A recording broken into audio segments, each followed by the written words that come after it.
Ha iniciado la cuenta regresiva. El equipo está listo.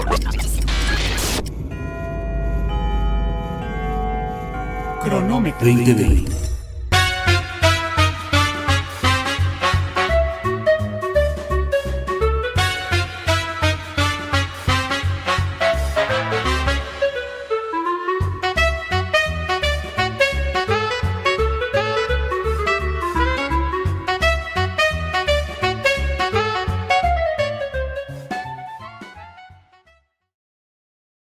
Amigos, amigas, ¿qué tal? ¿Cómo les va? Muy buenos días, muy buenas tardes, muy buenas noches. Como siempre, esperamos que nos estén sintonizando en el momento, a la hora que ustedes gusten. Esto es Cronómetro 2020, soy David Mendoza y el día de hoy me da mucho gusto tener en este panel, en esta mesa, en esta compañía, a dos amigos entrañables. Alejandro Gardiel, ¿cómo estás?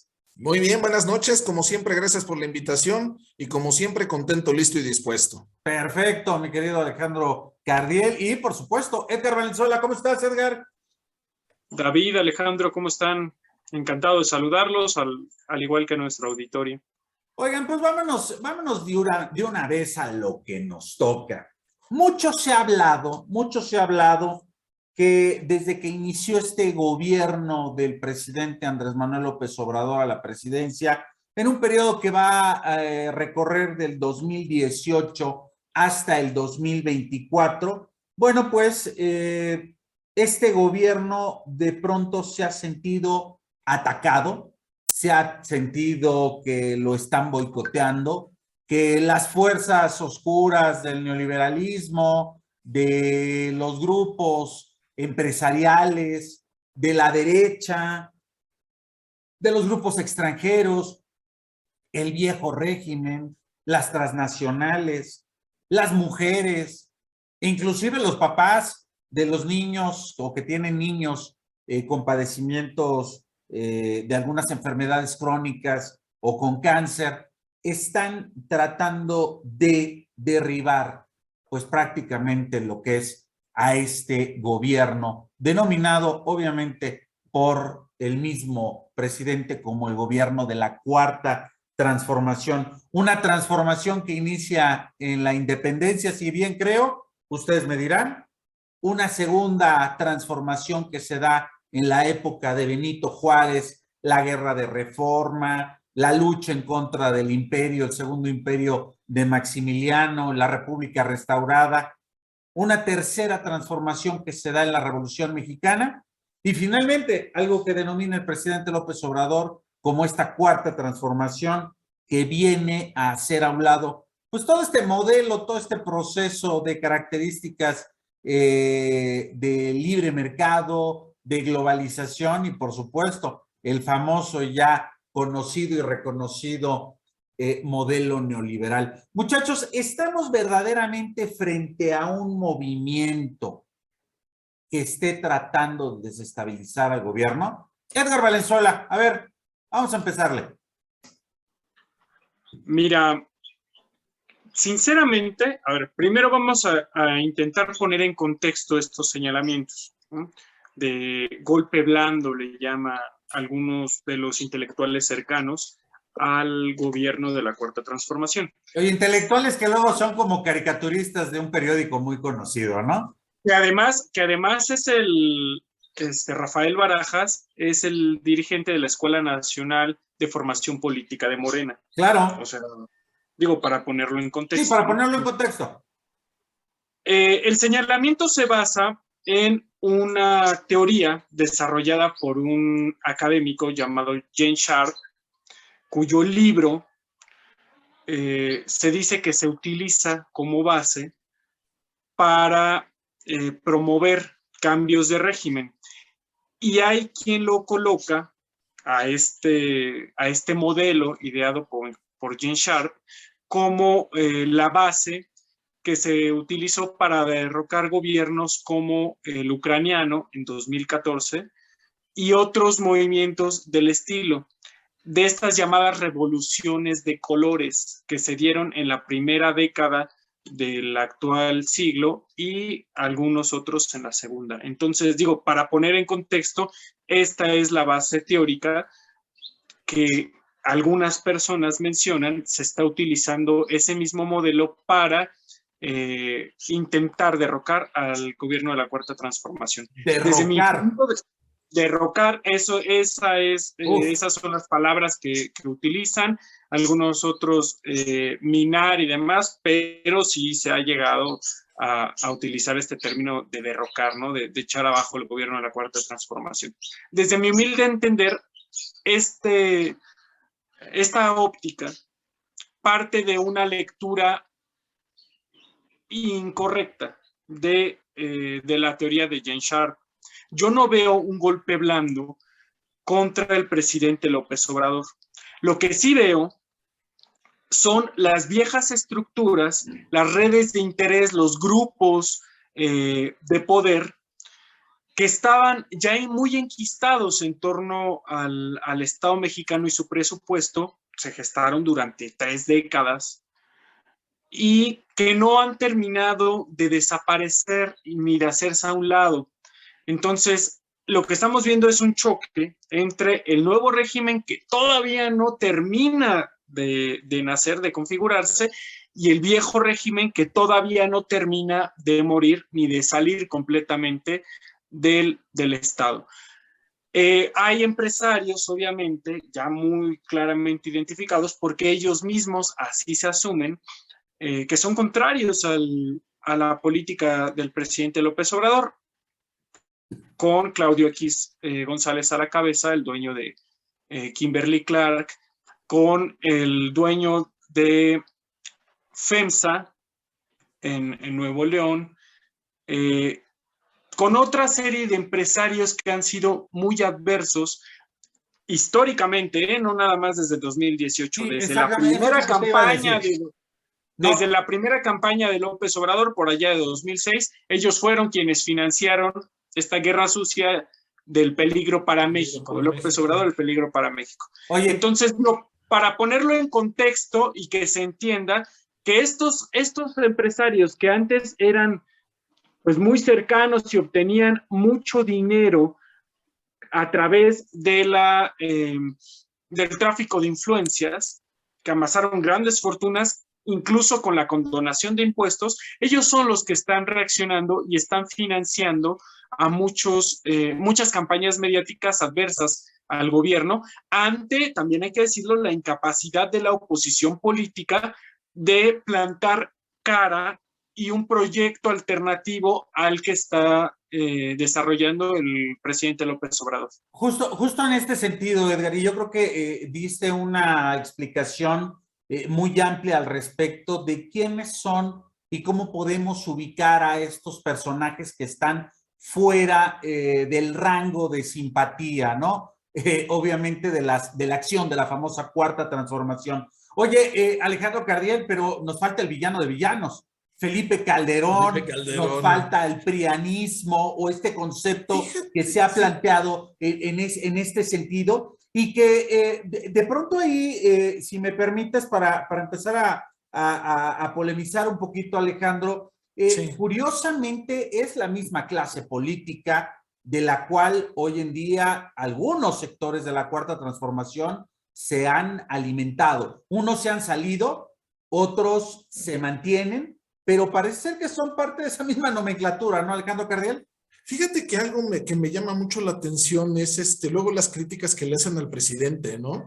Que a mí me dan risa porque es que está haciendo cosas de priista y yo me quedo así de, a ver, ¿cómo un expriista haciendo cosas de priista? O sea, que alguien me explique cuál es la sorpresa, ¿no? Claro. Me da risa, pues, pero bueno, fíjate que yo concuerdo mucho con Edgar, pero si me hace, fíjate, yo traigo otro enfoque. A mí me llama mucho la atención que sean estos empresarios los que estén en contra cuando Reforma, cuando todos los periódicos que no son precisamente pro AMLO, Reforma, El Financiero, El Economista, etcétera, etcétera, reportan que nunca ninguna empresa, particularmente Claudio X González, particularmente Oxxo, el Diablo Fernández, toda esa manada, han ganado más que nunca.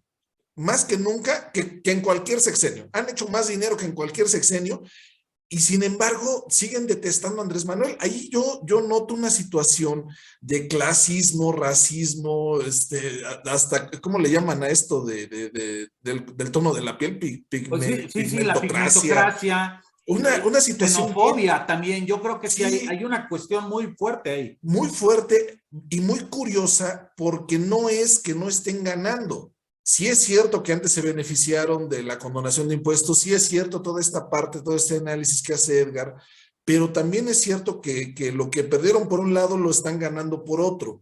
Entonces a mí me llama mucho la atención que sean precisamente este tipo de situaciones las que le tienen un odio enfermizo a Andrés Manuel López Obrador, ¿no?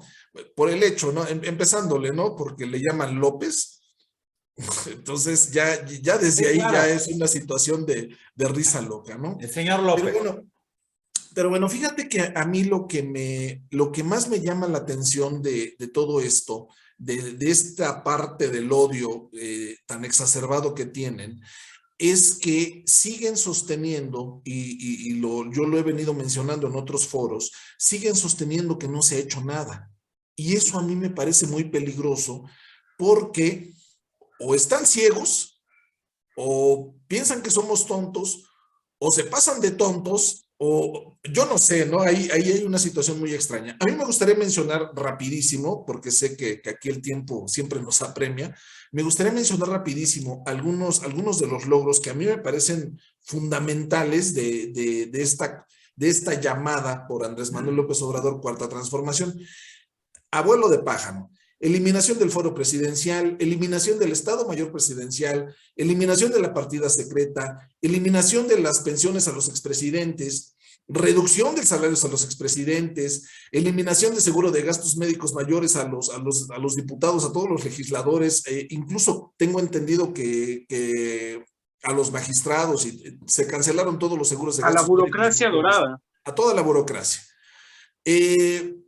La creación de la revocación de mandato, que también fue así de lo primerito que se hizo, la tipificación de la corrupción, de los delitos electorales y del robo de combustible como delitos graves, la disminución del huachicol en más de 95%, digo, sigue siendo una situación muy importante, muy fuerte, pero disminuyó 90 y tantos %, aumento del decomiso del fentanilo, inmovilización, congelamiento de más de 20,000 cuentas bancarias, 20,000 cuentas bancarias por parte de la Unidad de Inteligencia Financiera, aumento de la recaudación fiscal en más de 140%, ahí andan ahorita, se agarran de botana a Belinda, que estuvo ahí apoyando al presidente ahí en el cierre de campaña, y ahorita ya le están cobrando no sé cuántos millones de pesos, es la botana, la pobrecita de la Belinda, aumento del salario mínimo en más del 90%, se aumentaron, bueno, ha habido una cantidad de cosas, mira, no quiero extenderme, sin mencionar las grandes obras, ¿no? El aeropuerto aquí de Santa Lucía, el aeropuerto de Tulum, el Tren Maya, el transísmico, no me acuerdo cuántos millones que ya rebasan 180, 150 millones de vacunas que se han adquirido, vamos, es una situación de locura que no vean que se están haciendo cosas importantes. Entonces, ahí yo veo que están en contra, pero no por una situación de que no se estén haciendo las cosas, sino que se está evidenciando que los gobiernos anteriores no hicieron lo que se supone que tenían que haber hecho. Tampoco voy a decir que no han hecho nada, ¿no? Es que justo es lo que te iba a decir, Alejandro, porque pareciera ser que en esta situación de polarización, a mí me llamó mucho la atención, si me permiten, Edgar, Alejandro, justo cuando el presidente López Obrador da su primer discurso como ya presidente electo, que está en transición, ¿no? Eso fue en julio. Y de ahí hasta diciembre, ese primer discurso, porque aparte, déjenme decirles, a pesar de todo, y ustedes lo saben perfectamente, que yo mantengo una crítica permanente hacia el presidente López Obrador, Yo fui al Zócalo a escucharlo y me llamó mucho ese hecho de un presidente recién electo que planteaba unidad entre los mexicanos, que planteaba cero venganza, que planteaba la necesidad de ir reconstruyendo. Sin embargo, y esto es también en buena medida parte de esta crítica, lo que hemos encontrado hasta el momento en estos 3 años ha sido, por ejemplo, mucha opacidad. Entendemos que iba a haber muchos recursos que se le iban a quitar a toda esta burocracia dorada, como lo dice Edgar.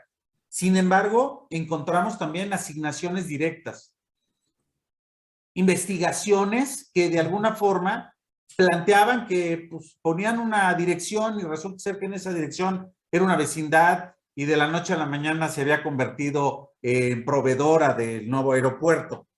Encontramos también esta idea que a lo mejor electoralmente había sido muy atractiva, pero que en la realidad no tendría funcionalidad, la famosa rifa del avión presidencial, a donde no necesariamente han caído los recursos de la famosa rifa y seguimos pagándolo y seguimos moviendo el avión porque finalmente es un asunto de Estado, no es un asunto de gobierno, que ahí habría que tener también esta discusión. Subsidios que hoy en día lo estamos viendo con las gasolinas. Ya señalaron la Secretaría de Hacienda y por supuesto el gobierno federal que van a subsidiar la gasolina, le van a quitar el impuesto porque finalmente con la situación ahorita en Ucrania y Rusia no hay manera de mantener los precios sin este apoyo. Se estarían disparando ya prácticamente hasta los 25, 30 pesos el litro de gasolina. Y por supuesto los famosos programas sociales que han sido en buena medida también este problema de opacidad porque no hay una medición, no hay un trabajo que se había realizado en la tecnocracia donde se vigilaba pues a dónde trataban de irse estos recursos. ¿No les parece que por ahí es a donde está la crítica y de pronto, voy a soltar un buscapiés por ahí, y de pronto este sector de la política o de la vida política nacional que durante tantos años criticó las acciones de los gobiernos priistas, panistas y nuevamente priistas, hoy tiene la piel muy delgadita y no le gusta que le señalen alguna cosa y todo lo ve como si fuera un golpe de Estado, como si fuera un golpe blando los militares no se van a levantar en armas, nos queda más que claro, están del lado del gobierno, pero ¿no les parece que es parte de una narrativa simplemente para mantener el poder y el control?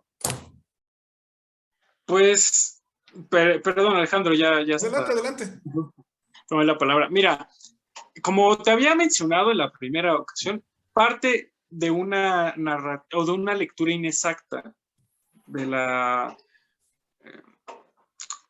manual, digamos, de Gene Sharp, esto de que está repitiendo y repitiendo que hay un golpe blando. En primera, porque para que exista un golpe blando, se necesita que el presidente o las autoridades en turno estén muy debilitadas y tengan una aceptación muy baja. Oye, el presidente a partir de eso te montan toda una serie de escándalos y demás que terminan por minarte completamente la autoridad moral ante la población y cualquier chispita enciende este incendio que acaba por cambiar al gobierno. Eso no existe en la actualidad. Vemos que por más campañas mediáticas millonarias que hacen contra el presidente López Obrador, su popularidad sigue siendo bastante alta, por una sencilla razón, o bueno, no por una, en realidad son muchas, pero yo solamente tengo una grande y una mediana en mente. La mayor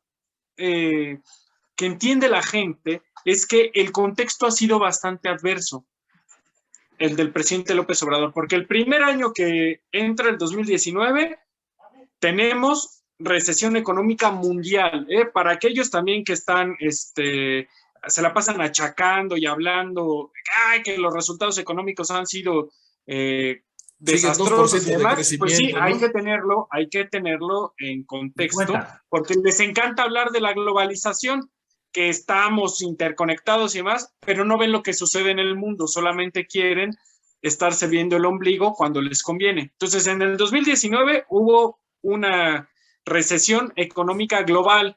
Estados Unidos y Europa entraron en recesión. China tuvo el menor crecimiento económico en 2 décadas.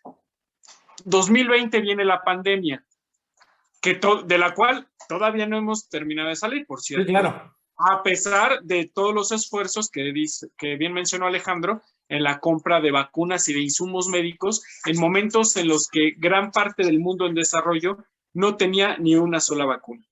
Entonces, la población entiende perfectamente que el contexto ha sido bastante adverso. Por eso le siguen dando el beneficio de la duda al presidente López Obrador. Y segunda, y muy pegada con esto, ¿quién lo está criticando? Pues los mismos que probaron durante 36 años no nada más ser corruptísimos, también aplicaron toda una serie de medidas que no le trajeron al ciudadano de a pie ningún beneficio. Por el contrario, el salario y el poder adquisitivo fueron siempre en picada, mientras las grandes fortunas se multiplicaron mágicamente al amparo del poder público y de los bienes públicos privatizados, ¿no? Oye, entonces, ahora que está muy de moda hablar de los oligarcas rusos, pues aquí también se creó una oligarquía neoliberal, la cual hoy está financiando estas campañas millonarias en redes sociales, en medios impresos, en medios pues digamos, claro, de virtuales. comunicación como latinos, de estos virtuales. Entonces, por eso es que no pegan estas campañas, porque ya están muy quemados quienes están atacando al presidente. Ahora, nada más, y con esto concluyo, perdóname, David. Esto no quiere decir que todas las cosas que ha hecho el actual gobierno hayan salido de maravilla, ¿eh? O sea, sí hay muchos aspectos que se deben mejorar, hay muchos otros en los cuales los cuadros que se han puesto en espacios de toma de decisión quizá no son los mejores, como tú mencionabas, se han comido o se han adoptado algunos cuadros bastante controvertidos del viejo régimen, y sin embargo, si tú ves los señalamientos que le hace la Auditoría Superior de la Federación al actual gobierno y los comparas con el pasado, la disminución es brutal, ¿eh? Que nada más no hay que relativizar. Aunque faltara un peso del presupuesto público, sigue siendo importante porque es presupuesto público. Sin embargo, están rasgándose las vestiduras ahora por un peso cuando el sexenio anterior y los 36 años anteriores, por decirlo menos, es decir, en el régimen neoliberal, los boquetes eran de 1,000 y ahora se rasgan por un peso. Nada más recordar, ahora que mencionabas estos estándares que para medir los programas sociales y demás, pues no quedaron muy a gusto ni fueron exactamente brillantes para observar los boquetes que crearon, por ejemplo, la estafa maestra, que se dice que fueron alrededor de 20,000 millones de pesos. Un solo escándalo de corrupción que mantiene a Rosario Robles en la cárcel, ¿eh? Entonces, ahí vamos siendo... no apoyada por una venganza política, Edgar. Bueno, venganza política, desviar 20,000 millones de pesos. Esa es la causante legal. Yo no conozco muchos, ¿eh? Esa es la causante legal, pero si le rascamos a la historia, viene desde más atrás. Pues ¿qué esperabas? Si desvías tantísimo dinero, ¿qué esperaban? ¿Que la reciban con flores y le echen loas? Pues la señora es corruptísima, es una ladrona. Desvías y te peleaste con el entonces candidato, era el presidente del PRD en aquel entonces. Fíjate que yo tengo con esta pregunta, yo me regreso a la pregunta que haces, David, de cómo de pronto se avienta a todos los sectores encima. Yo tengo una teoría, igual estaría bien para otro programa, para el análisis. A mí me llama mucho la atención de lo que se deja de hablar. Te pongo un ejemplo. Ahorita, aprovechando además ahorita que, bueno, estamos grabando, es 8 de marzo, le preguntaban hace una temporada, le preguntaron al presidente, oiga, presidente, ahorita que andan con esto de que se va a aprobar, no se va a aprobar el aborto, ¿Cuál es su opinión respecto de esta situación? ¿Cuál tendría que haber sido la respuesta? ¿Hay una respuesta correcta? Sí, sí hay una respuesta correcta. ¿Saben qué? Si yo fuera el presidente, bueno, si yo fuera decía el Monero, ¿no? Si yo fuera presidente, esto ya sería un caos, ¿no? Pero bueno, sí hay una respuesta correcta. La respuesta correcta sería, ¿sabes qué? Eso es una situación del legislativo. Yo no tengo absolutamente nada que ver ahí con eso. No me preguntes porque no es mi rollo. Pregúntale a los diputados porque allá se está discutiendo. La respuesta correcta sería esa. Oiga, presidente, y su opinión personal, ¿sabes qué? Esa es personal, no la voy a meter. Esa sería la respuesta correcta. ¿Qué contesta? En vez de responder eso, ¿qué contesta el presidente? Pues que se someta a consulta. ¿Y qué es lo que sucede? Que todos los grupos se le van a la yugular, los derechos no se consultan, claro, como es un misógino, como es y se entretienen con eso una semana. Yo lo que veo, cada que el presidente da una respuesta de esas, es de qué se dejó de hablar, no de qué se está hablando, sino de qué se dejó de hablar. Claro. El presidente es un genio de la comunicación política. Por supuesto. Es un genio de la comunicación. Yo me acuerdo así clarito que traían en esos días traían traían ahí en el ojo a su hijo, a Jesús Ernesto. Lo traían, pero pobrecito chamaco, además menor de edad, lo traían, pero en friega, pobre chamaco. Y el presidente sale con esta declaración y se deja de hablar del niño, se deja de hablar del hijo de Andrés Manuel, y todo el mundo se va porque si es un macho, que si es de lo peor. Entonces, yo no me fijo en esta situación de polarización, comillas, que para mí no existe, en el sentido de que sea una situación real. El presidente les da carroña a todos los reporteros, órale, vienes por carroña, te doy carroña, y entretente con esto que te doy, y mientras yo le sigo avanzando al aeropuerto, mientras yo le sigo avanzando al Tren Maya, mientras yo sigo avanzando con esto que traigo en la agenda, en lo que tú te dedicas una semana a atacarme por lo que crees que dije. Ajá, entonces ahí me parece lo interesante. Yo pienso que no hay una polarización real, hay un odio de ciertos sectores, hay un odio hasta enfermizo. Bueno, ahí está, los hemos mencionado, ahí está Claudio X González, ahí está Lozano, los dos Lozanos, el de Frena y el otro, pero son así muy, muy, muy particulares. Cierro esta intervención. Tan no veo esta polarización que hay, que ya salió Slim a jalarle las orejas al Consejo Coordinador Empresarial y a todas las cámaras bueno, es que es empresarios. obvio, ¿no? Sí, Slim oigan, siempre ha sido aliado. Sí, ¿saben qué? Vamos para adelante, bájenle 2 rayitas, subtítulos, lo mencioné hace ratito, subtítulos, estamos ganando más que nunca, más que en ningún otro sexenio. Entonces, neta, bájenle 2 rayitas. Los subtítulos, para todos los que leímos lo que estuvo diciendo Carlos Slim, los subtítulos para mí fueron esos. Entonces, yo no veo esta polarización, yo veo a un presidente entreteniendo, malabareando, y para poder continuar con su agenda. Hay un detalle que creo que aquí marcan muy bien, tanto Edgar como tú, Alejandro, que tiene que ver precisamente con esta genialidad que sin duda hay que reconocerle al presidente López Obrador. El manejo de la agenda mediática, el manejo de la agenda nacional, internacional, que él va de pronto desplayando en este ejercicio llamado las mañaneras, bueno, resulta muy interesante. Sin embargo, también preocupa aquí algo que es justo donde los críticos del presidente de pronto se sostienen. Y es que de pronto que con esta falsa idea de que estando dentro del movimiento, los ataques que hay a los grupos que están cercanos a él o a sus colaboradores es con la única finalidad de descarrilar el movimiento. Hasta el momento, efectivamente, no hay ninguna investigación clara que nos esté planteando que el presidente López Obrador se esté enriqueciendo o esté desviando recursos o esté obteniendo beneficios específicos.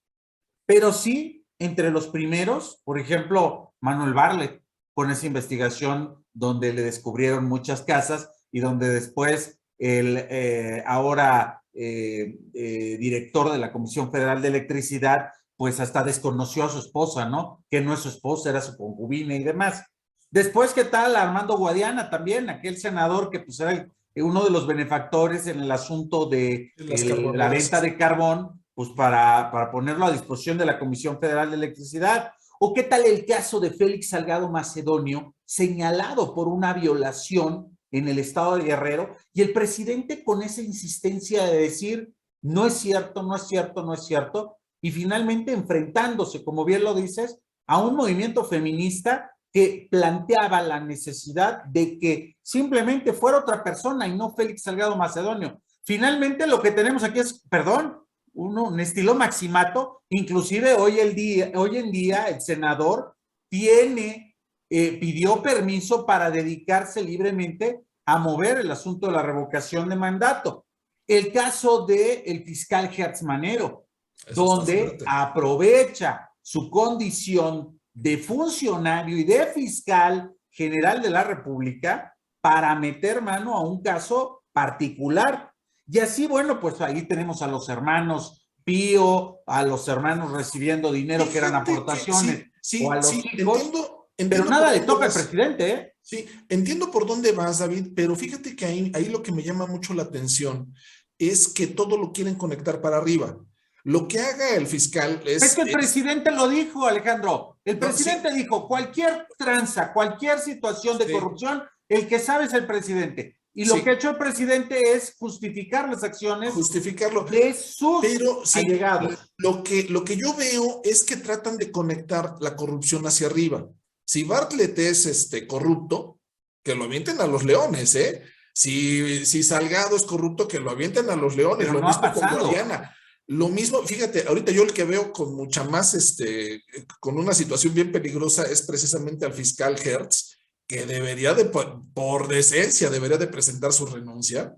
Ahí sí, y eso sí es, eso sí yo lo veo así, muy, muy fuerte. El punto no es si un personaje es corrupto o no, el punto es que tratan siempre de conectar hacia arriba y tratan de conectar bueno, como este es corrupto, pues el presidente también es corrupto, siguiendo la misma lógica que se seguía en los sexenios anteriores. Y no es así. Bien lo mencionaste, no hay una sola evidencia de que conecten al presidente con un acto de corrupción. El mayor acto de corrupción es que el hijo vive en una casa rentada. Oye, por favor, no sean infantiles, no manchen. Rapidísimo. Oye, aunque con contratos directos de esta empresa en Pemex. Sí, pero sí, que ya venían desde años pasados. Sí, en donde se infiere que hay corrupción, se infiere. No hay pruebas, no hay nada, e insisto, si le comprueban, que también lo avienten a los leones, ¿eh? O sea, ahí yo no voy a defender lo indefendible, pero sí me parece ahí peligroso que traten de conectar hacia arriba cuando no hay nada, ¿sí? Me parece grave lo que sucede con el fiscal, particularmente con el fiscal, sí, me parece muy grave. Me parecen graves los otros escándalos de corrupción, sí. Bartlett es indefendible desde el hecho de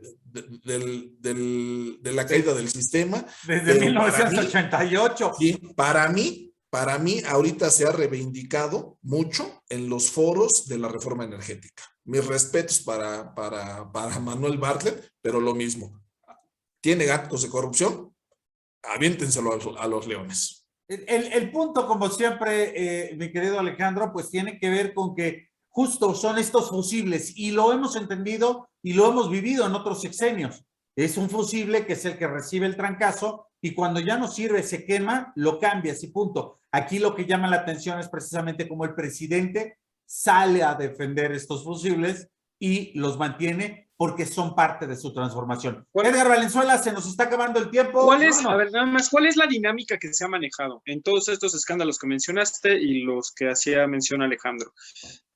Son iguales, ¿no? Incluso en el tema de la casa del hijo, hasta la bautizaron la Casa Gris para darle una conexión con la Casa Blanca de Peña Nieto y decir, miren, no es distinto Andrés Manuel a Peña Nieto, no es distinto a Calderón, a Fox, a todos los demás.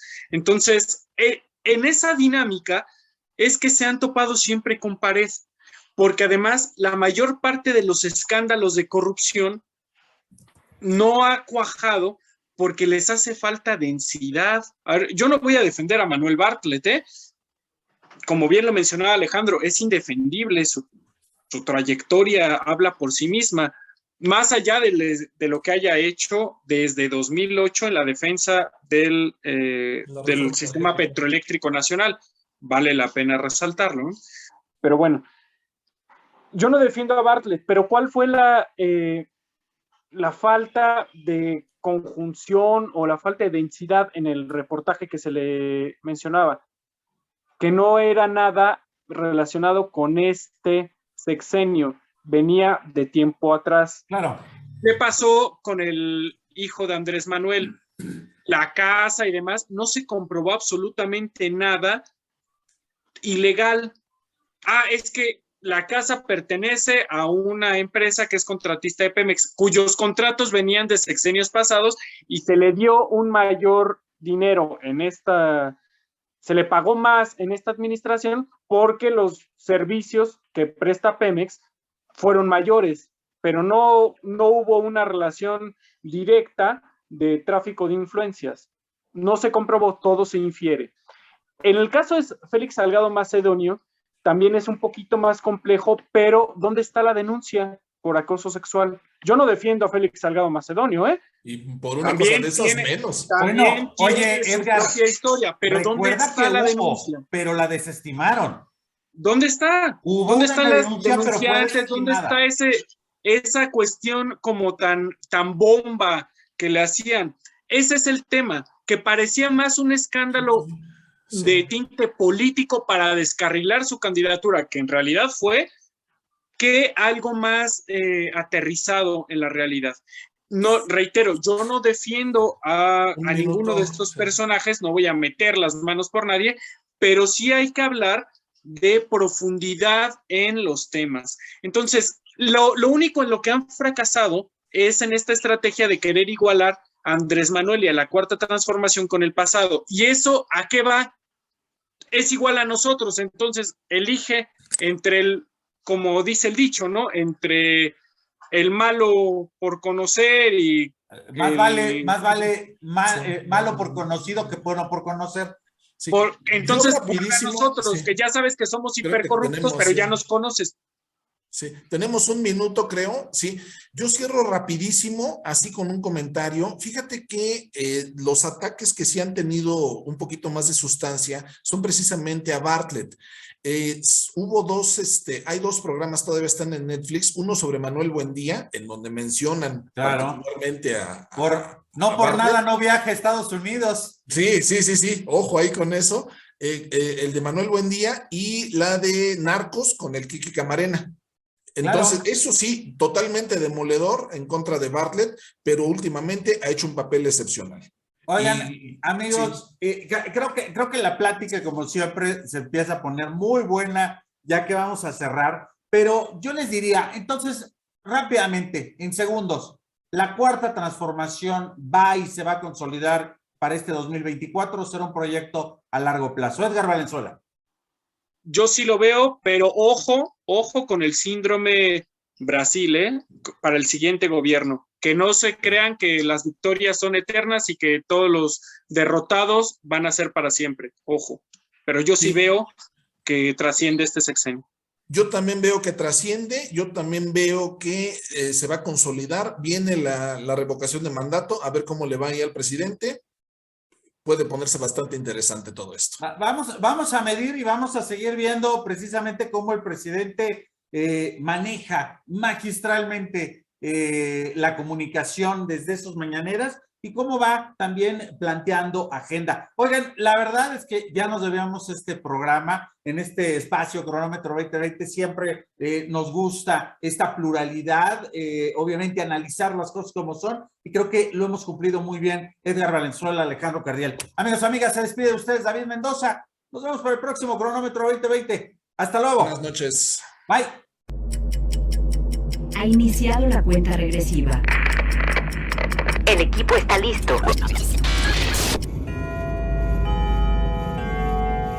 Cronómetro. 2020.